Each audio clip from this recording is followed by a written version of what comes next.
Hey everybody, this is Perch, and a quick note about a comic coming out here in a few days. And this is the Wildstorm 30th Anniversary Special. Now, a number of you I know are big fans of Wildstorm, who enjoyed that era of comics, particularly when it was introduced in the 90s. So let's talk about a little bit of what's coming in this comic. So just for what it's worth, the Wildstorm 30th Anniversary Special. It is releasing November 29th, so in a few days here. It is 100 pages with a $7.99 cover price, and the solicitation basically goes like this. In 1992, Jim Lee changed the course of comic history with founding of the Wildstorm Productions, which would revolutionize the business, launch the careers of so many top creators.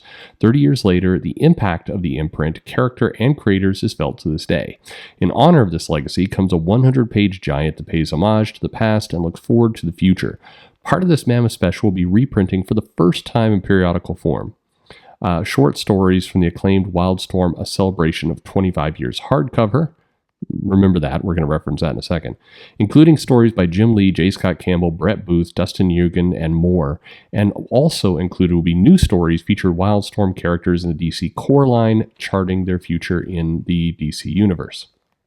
So basically, this comic is going to have, 8, 9, 10, 11, 12 stories. A handful of variant covers. We're getting, I think 6 variants or so, and there's a glow-in-the-dark cover and a few others. So 7-ish, I don't know. By the time it's all done, it'll be 50. I'm just kidding, mostly.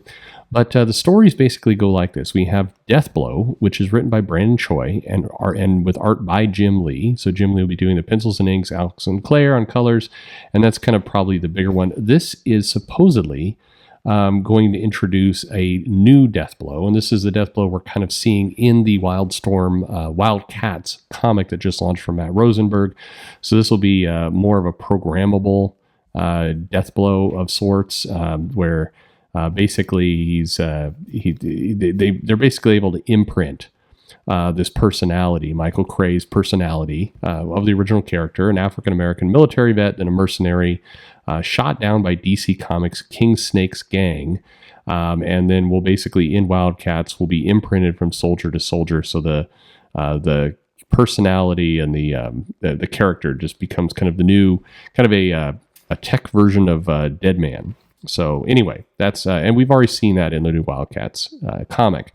So that's probably the big one, Deathblow, Brandon Choi, Jim Lee.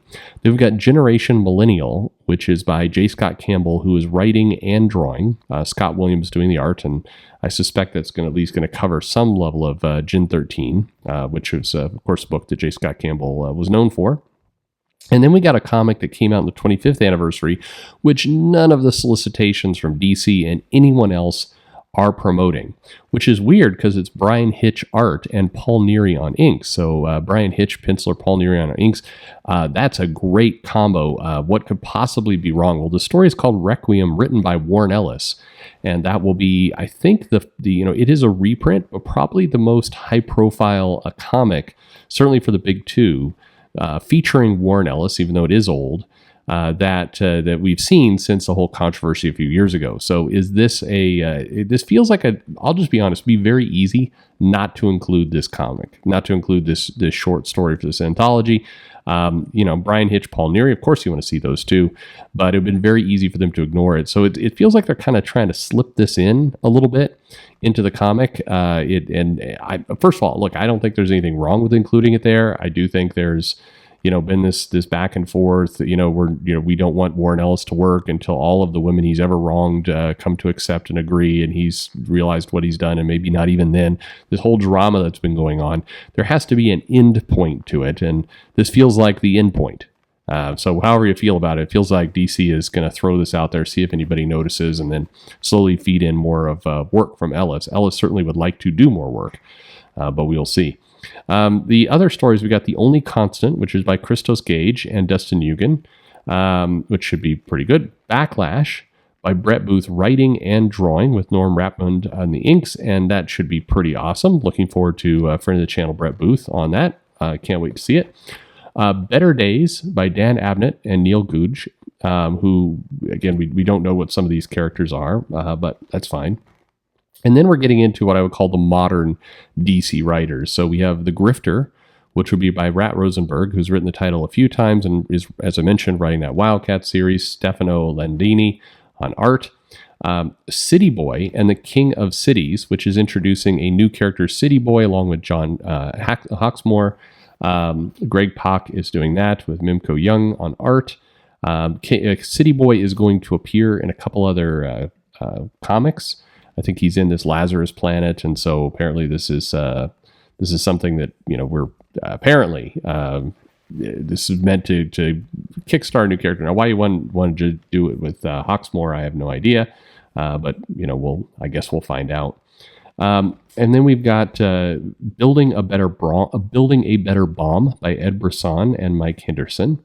So, okay, so you've got that one. And by the way, it's Jack Hawksmoor. I'm butchering him. Jack Hawksmoor, not John Hawksmoor. I don't know what I'm saying. I'm tired. I'm very tired. Anyway, In Service of None is written a second story by Matt Rosenberg, art by Jeff Spokes. I Am Stronger by Megan Fitzmartin, who everybody loves in comics, and Will Conrad. Megan Fitzmartin, I believe, wrote that absolutely dreadful Young Justice, let's pretend that everything Peter David wrote was sexist comic. And then we've got Zealots by Josh Williamson and John Boy Myers on art. So this is the comic that's coming out. One thing that's not happening is that the comic was intended to feature at least a teaser or something around Waller versus Wildstorm. So that's a Suicide Squad versus Wildstorm mashup that is coming here sometime next year. That is going to be a little micro event where the Wildstorm events go up against Suicide Squad. We'll get that.